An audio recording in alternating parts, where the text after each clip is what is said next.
Hi boys and girls, it's Mrs. Sheeley. I wanted to send a little video to let you know how proud I am of all of your hard work that you're doing. And I want to thank you and your parents for all of your hard work. It's amazing and you're doing a really good job while we're having to do school at home. So I want you to keep it up. I also wanted to take some time to read a story that I wanted to read with you on St. Patrick's Day, and we didn't have enough time. So I'm going to share this story. It's called Clever Tom and the Leprechaun. Hopefully you haven't heard it yet. So we are learning about adjectives right now in school. So before we left, we talked about how leprechauns are sometimes sneaky, and that would be an adjective to describe a leprechaun. Well, in this story, we're going to talk about how Tom is clever, and then we're also going to find out that the leprechaun is clever. So I want you to think about what clever means as you listen to the story and see if you can figure out what clever means by the end.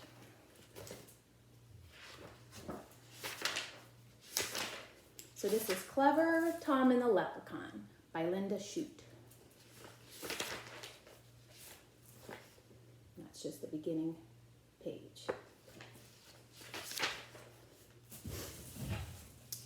So one fine day, on Lady Day in the harvest, Tom Fitzpatrick took a ramble down the lane. Click-clack, click-clack, he heard through the hedge.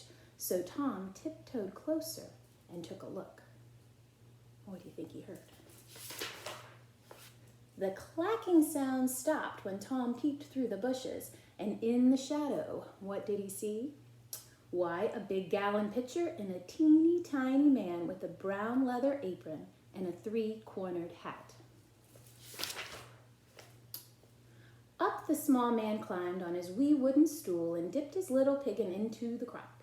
Then he settled down with his full mug beside him to hammer on the heel of a fairy-sized shoe. By the powers, thought Tom, it's a leprechaun. If I catch him and scare him, he'll give me his gold. Since I'm a clever fellow, that should be simple. Before the sun sets, I'll have my fortune made. Tom stared at the leprechaun and tried not to blink. He knew that if he looked away, the old man would escape. Then he crept up quite near and tipped his hat politely, saying, "Good day to you, neighbor. Blessings on your work." "Thank you kindly," said the small one, but he never looked up. He just kept on tapping at the heel piece of the boot. Tom moved his hand closer while he smiled very sweetly and said, "Today's a holiday. You shouldn't have to work." The leprechaun frowned and answered Tom sharply, "If I do, that's my business and none of your own. Instead of pestering me, young man, you ought to be watching your father's fields. Look there! The cows have broken to the oats. See, they're knocking the corn all about." "Cows in the cornfield?" Tom's head started turning. But he wasn't fooled by the leprechaun's trick. Quickly he grabbed the sly fellow and cried, "Now you're my prisoner. Tell me, where's your gold?" The leprechaun wiggled and twisted and whined. "I'm just a poor man," but Tom held him fast. "You and I both know you're lying," said Tom, and he made a fierce, frightening face. Finally, the leprechaun quit squirming and said, "Tom Fitzpatrick, you're too clever for me. I see you are after my buried treasure, so I'll have to show you where it is hidden."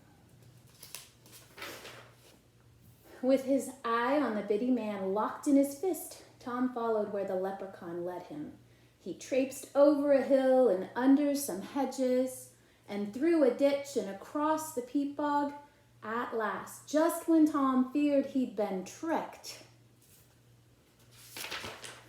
he found himself in a great field of weeds.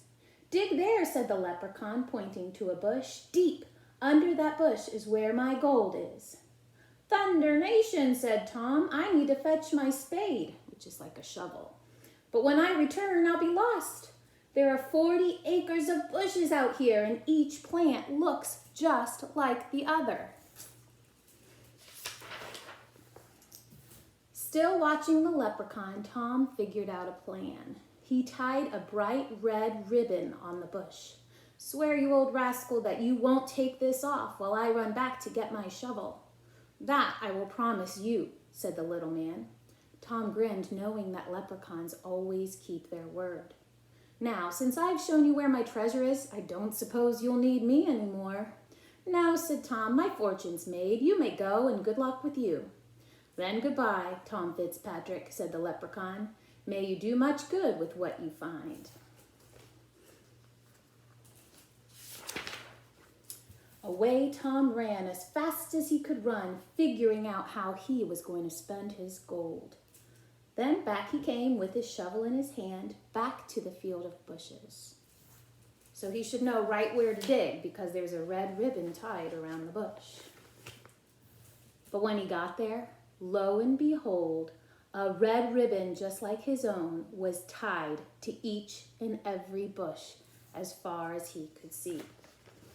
So if you see, the leprechaun tied a red ribbon to each of the bushes. So now Tom has no idea which one to dig under. Tom dug under the bush where he thought he had tied the ribbon, but nothing was buried under that bush. So he dug under another. He dug to the east and he dug to the west and still found no treasure. The harvest moon rose as he dug to the north and it set as he dug to the south. Think you found it? When the sun came up, Tom saw he had dug 100 holes, and tired Tom Fitzpatrick knew he couldn't find that gold. So he gave up and headed for home. From then on, Tom always carried his shovel, and he never stopped listening for a tapping in the field. Every chance he got, he'd tell how he nearly found the gold. And since I'm a clever fellow, Tom would end his tale, the next time I catch that leprechaun, I'll have my fortune made. And that's the end. So now you should know what clever means. Tom's clever now because he's thinking I'm going to bring my shovel everywhere I go. So whenever I find a leprechaun, I can dig up the gold right away. I won't have to run back home and get it. But really, the leprechaun was clever. He had a really good idea. That's what clever means. Someone who has really good ideas is clever.